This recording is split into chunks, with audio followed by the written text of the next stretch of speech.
Hai semuanya, kembali lagi di channel Sabe Update, channel yang menyajikan informasi terkini dan menarik serta menghibur sobat sekalian. Pada video kali ini kita akan membahas mengenai jurusan ilmu komunikasi. Sebelumnya, ilmu komunikasi adalah jurusan yang cukup populer di Indonesia karena jurusan ilmu komunikasi adalah bidang yang sangat dekat dengan kehidupan sehari-hari sehingga selalu dibutuhkan dan sangat berkembang.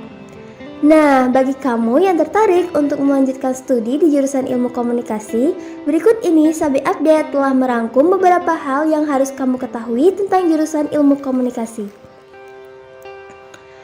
Yang pertama, hal yang akan kamu pelajari. Di jurusan ilmu komunikasi, kamu akan mempelajari mengenai bagaimana proses komunikasi atau penyampaian pesan bisa menjadi efektif dan dapat mencapai sasaran yang dituju. Ilmu komunikasi yang akan kamu pelajari pun sangat luas, sebab dalam kehidupan sehari-hari pastinya kamu tidak terlepas dari komunikasi. Di jurusan ilmu komunikasi, kamu dapat memilih peminatan yang sesuai dengan keahlianmu. Hal itu berguna agar kamu bisa memiliki kemampuan yang lebih terfokus pada salah satu cabang ilmu komunikasi.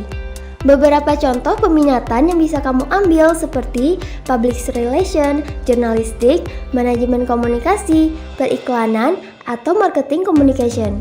Untuk lebih jelasnya mengenai peminatan yang tersedia, kamu harus mencari terlebih dahulu peminatan apa saja yang ada di perguruan tinggi yang akan kamu pilih.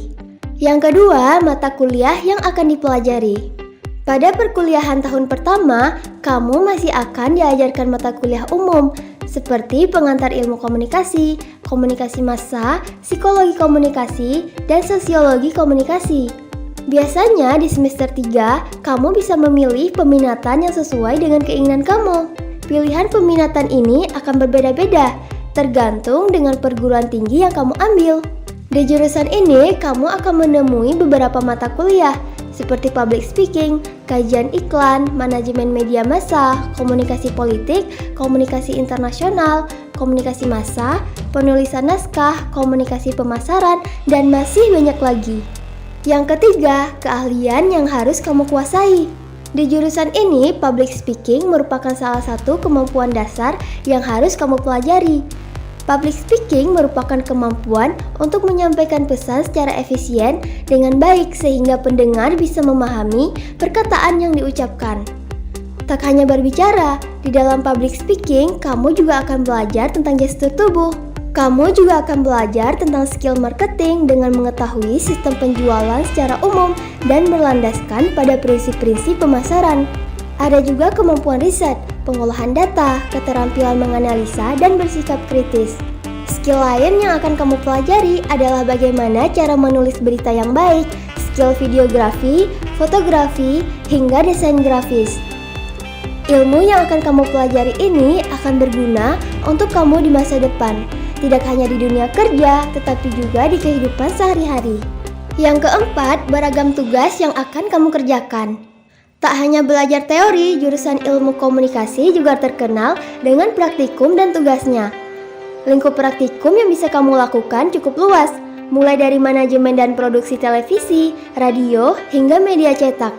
Kamu bisa belajar mengenai proses produksi siaran televisi atau radio, dan kamu juga akan belajar menjadi produser, kameramen, tim kreatif, reporter, hingga menjadi seorang presenter. Selain itu, kamu juga bisa ikut mempersiapkan beragam event keren. Sebagai mahasiswa, kamu biasanya akan dituntut untuk menjadi perencana dan mengeksekusi event. Bentuknya juga beragam, bisa film pendek, program televisi, dan sebagainya. Ini merupakan peluang untuk kamu mencari networking yang akan berguna di dunia kerja nantinya. Yang kelima, peluang kerja yang luas. Melihat bidang ilmu yang luas dan pesatnya perkembangan media di Indonesia, maka peluang karir bagi lulusan ilmu komunikasi sangat terbuka luas. Salah satu lapangan kerja utama bagi lulusan ilmu komunikasi adalah media, baik itu media cetak, elektronik, atau online. Tak hanya itu, hampir di semua perusahaan membutuhkan lulusan komunikasi. Kamu bisa menjadi humas atau public relation di perusahaan atau di pemerintahan, pengamat media, jurnalis, pengamat komunikasi politik, penulis, konten kreator, dan masih banyak lagi. Hal itu bisa dicapai jika kamu memiliki skill dan pengetahuan yang baik, karena hal itu akan membantumu dalam mencari kerja. Nah, itulah beberapa hal yang harus kamu ketahui tentang jurusan ilmu komunikasi. Setelah menonton video ini, apakah kamu tertarik untuk masuk ke jurusan ini? Tuliskan komentarmu di kolom komentar.